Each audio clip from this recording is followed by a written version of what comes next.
China की फौज की मदद करने के लिए पाकिस्तान एयरफोर्स के JF-17 थंडर तैयार हो चुके हैं। किस किस बॉर्डर पर ये JF-17 थंडर लगेंगे, कौन कौन सी जगहों पर ये हमला कर सकते हैं, इस हवाले से आपको बताएंगे। और आपको ये भी बताएंगे कि चाइना ने कौन कौन सा सामान LAC के ऊपर लाकर खड़ा कर दिया है, पाकिस्तान के अंदर क्या डेवलपमेंट हो रही है। और आज चीनी सदर शी जिनपिंग ने ग्लोबल टाइम से बातचीत करते हुए ये बात कही है कि भारत अमेरिका और चाइना के दरमियान चल रही कोल्ड वॉर से दूर रहे, वरना उसका तमाशा पूरी दुनिया देखेगी। नाज़रीन ग्रामी, आज की इस वीडियो में हम तमाम तर चीजों को बड़े अच्छे तरीके से देखेंगे। छोटी सी गुजारिश है कि अगर आप हमारी इस वीडियो को पसंद कर रहे हैं तो ज्यादा से ज्यादा शेयर कीजिए ताकि दूसरे लोगों पर हकायक आया हो सके। मई के महीने पर जो LAC पर तमाशा शुरू हुआ चाइना और भारत की फौज के दरमियान, अब वो थमने का नाम नहीं ले रहा। नाज़रीन, चाइना ने ईस्टर्न लद्दाख के ऊपर मुकम्मल तौर पर कब्जा कर लिया है। वहां पर अपने दो फौजी जंगी एयरबेसिस जिनका नाम ह्यूतान और गोरोसाना है, वहां पर JF-17 थंडर लाकर खड़े कर दिए हैं। इन JF-17 थंडरों की तादाद 12 बताई जा रही है। भारत ने यह दावा किया है कि इन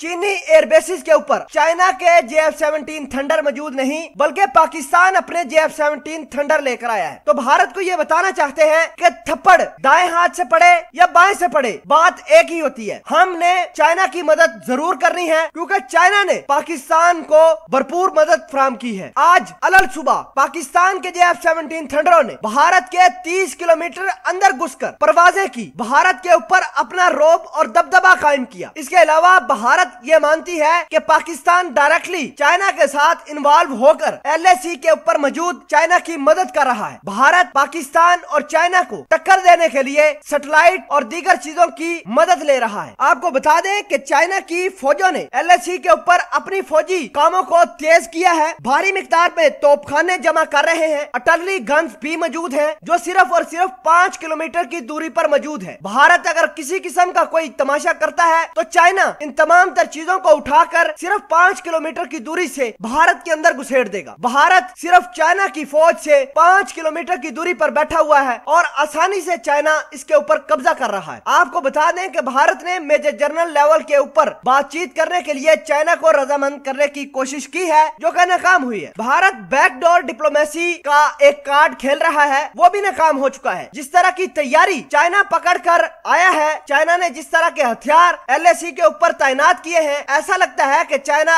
अब वापस जाने वाला नहीं है। भारत ने पाकिस्तान के ऊपर यह इल्जाम लगाया है कि पाकिस्तान के पायलट पाकिस्तान के JF-17 थंडर चाइना की जंगी एयरबेस जो कि LAC के ऊपर हैं, 2 जंगी एयरबेस उनके ऊपर तैनात की हैं। तो जी नाज़रीन ग्रामी, अगर बात सच है तो हमें किसी किस्म की कोई परेशानी नहीं। हम यही चाहते हैं कि पाकिस्तान आगे बढ़कर चाइना का साथ दे, भारतीयों को मार मारे। ये जो तमाशा करते हैं आए रोज, वो तमाशा हमेशा हमेशा के लिए खत्म होना चाहिए। नाज़रीन ग्रामी, आखिर में आपको ये बता दें कि भारत की आर्मी मुकम्मल तौर पर नाकाम हो चुकी है। भारत के वजीर दफा ने अपनी reserve division line of actual control के ऊपर तैनात करने की समरी मंजूर कर ली है। ये वो फौज है जो ऊंचाई और पहाड़ों पर लड़ने की महारत रखती है। इस तरह का बयानिया भारत की जानिब से सामने आया है। बहरहाल पाकिस्तान की एयरफोर्स चाइना को मदद कर रही है या नहीं कर रही, ये बात अभी तक अयां नहीं हो सकी। ये भारत का दावा है कि पाकिस्तान ने अपने 12 JF-17 थंडर चाइना को दिए हैं, अपने पायलट दिए हैं ताकि वो भारत को अंदर घुसकर मार सके। इस हवाले से आपका क्या मौकफ है, कमेंट सेक्शन में जरूर बताइएगा। जज़ाकल्लाह।